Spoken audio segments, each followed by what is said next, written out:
It's like 4 o'clock. I just got to Big Shoals. I'm just terrified. I ended up kind of sitting out there for a little bit because I couldn't find the portage. The signs are hidden, the trees on the left side. So I ended up just riding the left side. And then finally I found it. Took me about an hour to get up. I'm at camp. I have all my stuff. I'm crying because I'm out of water. So I'm gonna have to filter some water, which is fine. It's just another thing to do. I think I'm just hungry and tired. But I'm just terrified for tomorrow because I have to bring all my stuff down all of this, and it's just going to be a challenge. It's going to be a challenge. And even after the shoals, there's a lot of, there's little shoals, and it's just very scary. Let's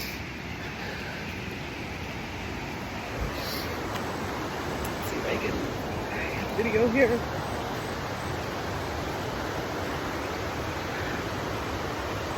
And even, I'm just here to put in tomorrow. There's nobody out here, so I'm out here alone. I just don't know if I can do it. All right, so I ate some dinner. Oof, I need to put sunscreen on tomorrow. I ate some dinner. Got a fire going to keep the bugs away. I'm gonna do some reading, I guess, in a little bit. And the camp all going. So I'm here at Big Shoals. It's about, I don't know, maybe 6 o'clock, something like that. 7, probably closer to 7. I'm ready for bed.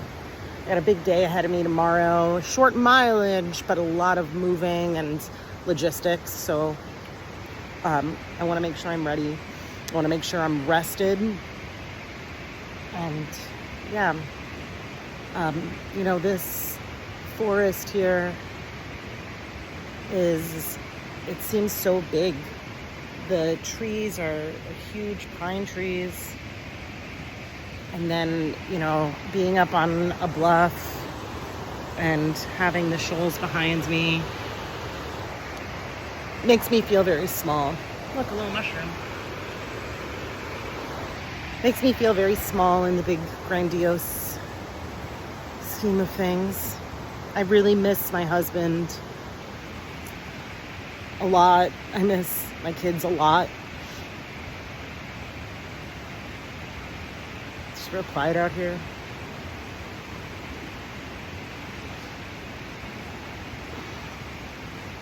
Ready for the temperature to drop a little bit.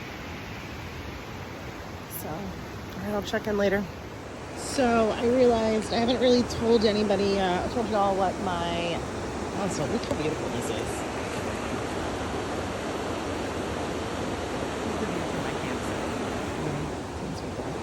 Anyways, I haven't really told you guys what my gear is, so I'm not going to do everything at once. I'll just do it piece by piece. I have my Life Straw gravity bag. This was actually a gift, and it's awesome. It takes a while, but it beats hand pumping. One of my dry bags from Amazon. I think I just have a flannel in there and some Gorilla Tape, just in case.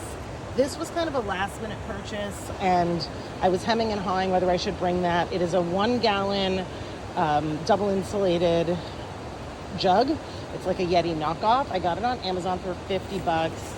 I filled it up with ice right before I left, and I just used the last of the ice this morning. Great purchase. My quote-unquote action packer. This I got from Harbor Freight. It's actually a toolbox. I think it was, I want to say it was like $35-40. I brought this with me. This is kind of, has locks on the side. I got it actually for Big Shoals because of the wheels. That way I could pull it by myself. So far it's worked really good. I gotta put this away anyways. Kind of, I'm the worst camera person. Keeps everything in there. Have a little lantern, a ton of rope and paracord, extra headlamp, my Leatherman flashlight, which I'm glad I bring like more than one flashlight, because even though I check everything before I leave, Murphy's Law, something just isn't going to work. Flashlight decided not to work. No problem. I have like 3 extras. First aid kit, my propane, my stove, my little kettle. What's in here? Hammock, mosquito net, and tarp. I think my little coffee maker thing is on there as well. Let me lock this back up. I kind of like this too because I feel it's, pretty safe for animals can't get in here. And they'll be able to use it after the trip for just regular camping. So, dry bag. That just has some dirty cups in it right now for coffee. My seats that I'm sitting on, another Amazon purchase. It's actually just like a regular stadium seat. I have a backup paddle, which always bring a backup paddle. I used it within the first 6 hours of my trip. My regular paddle, my yak stick for when I get to the springs so I can kind of camp up and go as an anchor. This is just the bag my tent came in. We've had this tent for quite some time. As you can see, it's been patched up. If it ain't broke, don't fix it, right? This is just a little hanky microfiber cloth that is the match to my towel. In my tent, I have a mattress pad thing, a sleeping pad, that's what it's called, that I definitely probably should upgrade. It's not very comfortable and it's way too small for me. In there is my Pelican box that has my wallet, phone charger, phone when I'm on the river. My day pack has some clothes in it. I'm also going to use that when I go into town to get any provisions. Pillow. Don't love it, don't hate it, but for $7.99 on Amazon, I'm not going to complain about it. It does the job, right? My sleeping bag is a Eureka that goes -15.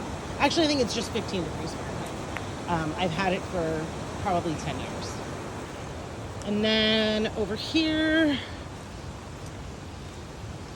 I'm only going to have to move a log on that. I am not going to open this because it has all my food in it, and so always keep your food 50 to 100 feet from camp. I probably should keep it further, but if I die, I die. All my food's in there, and this is actually garbage. Protein shaker for protein shakes, and anything else. Non-existent bug spray says the cap is broken. Sunscreen I probably should have put on today and didn't. My Castle soap. This is my hand soap, body soap, dish soap, my kind of everything soap. Gloves. These are great for chopping wood. I'm not chopping wood today. I'm much too tired. But I kind of wish I did have paddling gloves because I am starting to get calluses on my thumb. And a shovel. This is actually probably the most used thing I've used so far on my trip. Is this trowel? I just grabbed it out of the garage, so I don't know where it came from. Sorry, husband, if you're looking for it. But it's been actually a great tool. Digs your poop hole, helps kind of maneuver the fire around, which I should be using instead of my foot. So yeah, that's kind of my gear 101. Final check-in for day 3. It's about 8:30. The sun's just starting to go down. It's my headlamp. I know it looks kind of funny because I don't have the rain fly on. I just took my hair down for the first time in a couple days just to make sure it's not getting matted, but I'm going to put it back up. I have this fear of whenever I'm outside, whether it be the beach or if I'm in the woods or camping, usually you see me in pigtails because I have a lot of hair and I just don't want any bugs to get in it. It's just easier that way. I don't have to comb through each strand, so I'm always trying to keep my hair up. But took my medicine and took an ibuprofen. I have my leftovers right here. That way if I get hungry in a couple hours, if I wake up and can't sleep, I have something to eat. I have some water. I put some raspberry flavoring in it. which if you know me, like I typically like just drink, like my thing is ice cold water while I'm out of ice. So the reason I put flavoring in it is I filtered my water, and I think I said this in the last video, but the Suwannee River, for those of you that don't know, is and as I'm paddling, it's kind of neat. So if you look at the river, like go up to the shore, it looks like tea, like the color of sweet tea. And it is that color because it's the tannins from the leaves dropping into the river. So I think it pretty much is like tea.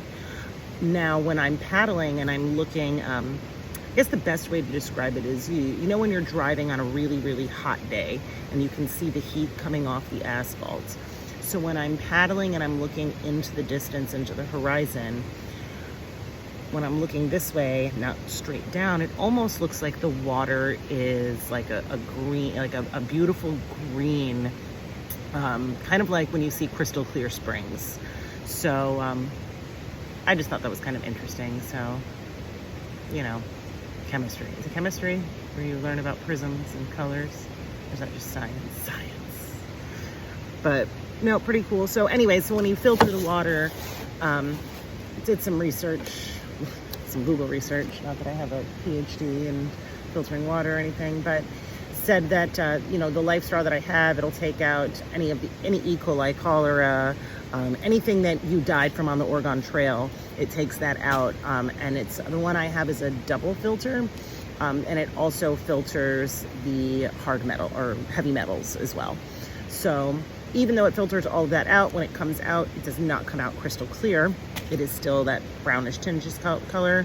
So without me rambling any further, which I've already have, reason being mentally, it's a little bit easier for me to drink pink water than brown water. It tastes fine. It actually tastes good. It does have a little bit of a sweet taste to it. But trying to keep my water intake up. Definitely got a little sunburnt today, so I gotta make sure I'm putting sunscreen on tomorrow. Please pray for me. I have a big day tomorrow, but I think I'll be fine. Just, I got some reassurance, little shoals I should be fine with. Just take it nice and slow, find a line, stay away from the rocks. If I hit a rock, I hit a rock, you know, we'll cross that bridge when we get to it. I'm gonna bungee everything down, cross little shoals, and the goal tomorrow, I got two goals. One is get to the town of White Springs. I want to re-up on some ice. I'd like to re-up on some ice, get some water. There is going to be potable water at my camp tomorrow night. However, I'm not comfortable with the amount of water I'm traveling with, so I'm just going to get another gallon of fresh water. That way I can always hopefully have a gallon of fresh, and if I need to filter, I can filter. That's really all. Oh, and toilet paper. Aside from that, I'm pretty well stocked still. I mean, it's just day 3. I have plenty of food. I think I actually overpacked in the food department. So, yeah, I'm probably going to go to bed. I'm really tired. My stomach's starting to growl a little bit, but I'm tired. Last check-in for the night, unless you see me in the dark.